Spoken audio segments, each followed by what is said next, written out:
Bom, hoje nós vamos então aprender a calcular a área de figuras circulares e o que nós vamos fazer aqui é tentar deduzir essas fórmulas de forma construtiva para que você não precise decorá-las, né? E também para abrir um pouco a mente na hora de fazer algum exercício. Tem muito artifício que nós vamos usar aqui que vocês vão ter que fazer igualzinho lá na resolução de um exercício de área de figuras circulares, tá?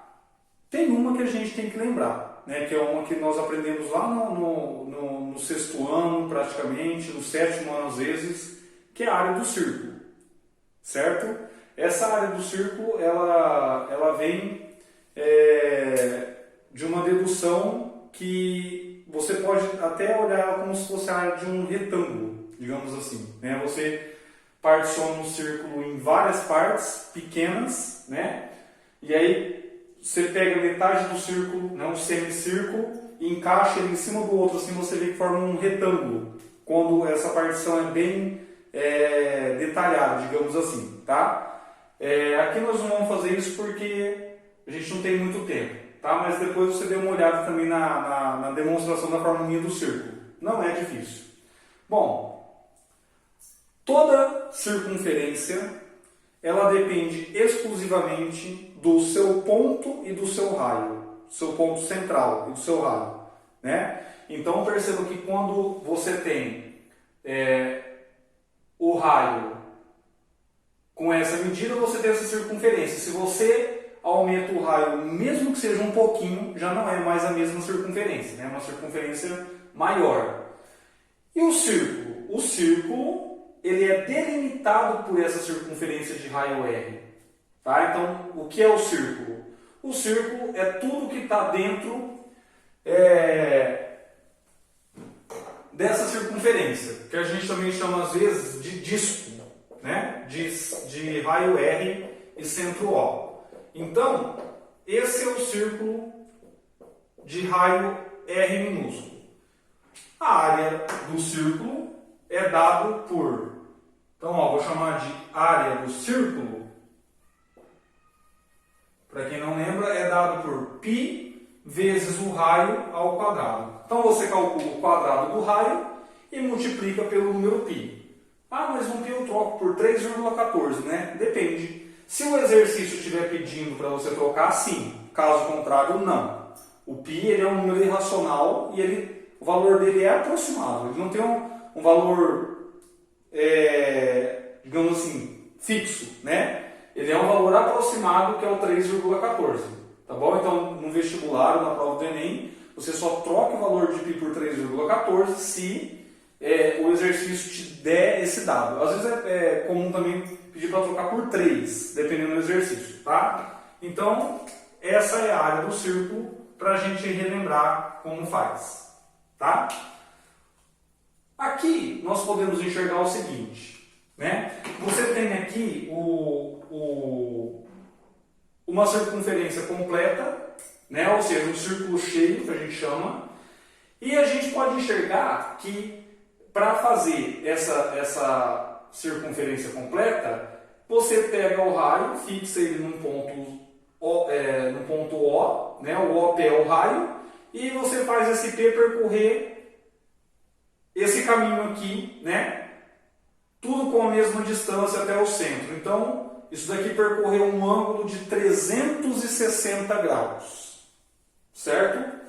Agora, nesse caso aqui do setor circular é como se fosse uma fatia de pizza, né, que você tem lá no círculo. Então, você quer calcular a área de uma parte de um círculo.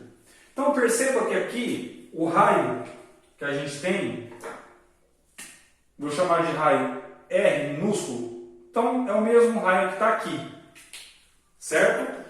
E aqui você tem um ângulo, né, que eu vou chamar de ângulo θ. Então, nesse caso aqui, esse θ é o 360 graus ou 2π, né, se estiver em radiano, certo? Nesse caso aqui é só uma parte que eu chamei de θ. Então, como que a gente faz para calcular a área desse setor circular? nós usamos uma coisa que nós aprendemos lá também nas séries iniciais, né, no quinto, sexto ano, que é regra de 3. Então, como que a gente faz? A gente faz o seguinte, ó. Eu tenho, se com 360 graus a minha área é πr quadrado,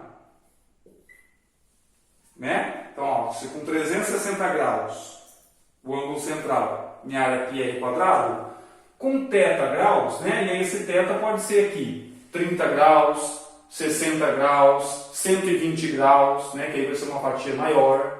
Pode ser qualquer arco, né? Qual que vai ser a minha área? Essa é a pergunta, tá? Que eu vou chamar de ASC, a área do setor circular. Então, como que eu faço? Olha, eu tenho uma regrinha de 3, né, que eu multiplico em cruz. Então, eu tenho esse vezes esse, vai ficar ASC vezes 360, que depois eu vou passar dividindo.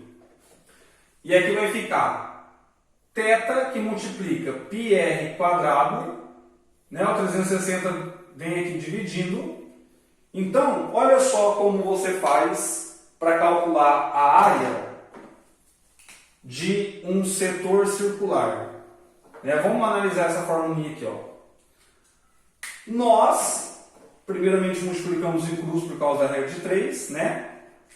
Diretamente proporcional, porque se a fatia é maior, a área é maior. Né? Então, é diretamente proporcional. Por isso que a gente não precisou inverter nada aqui. Certo? Então, mas olha o que acontece. Eu tenho πr quadrado, que aparece aqui, é a área do círculo, né? Então, eu poderia até escrever isso aqui de outro jeito. Como? Como que eu calculo a área de um setor circular? Eu pego o θ, que é o ângulo que o exercício vai me dar, o enunciado vai me dar, né, geralmente. Eu divido por 360 e multiplico pela área do círculo. Né? Então eu poderia escrever isso de outra forma. Ó.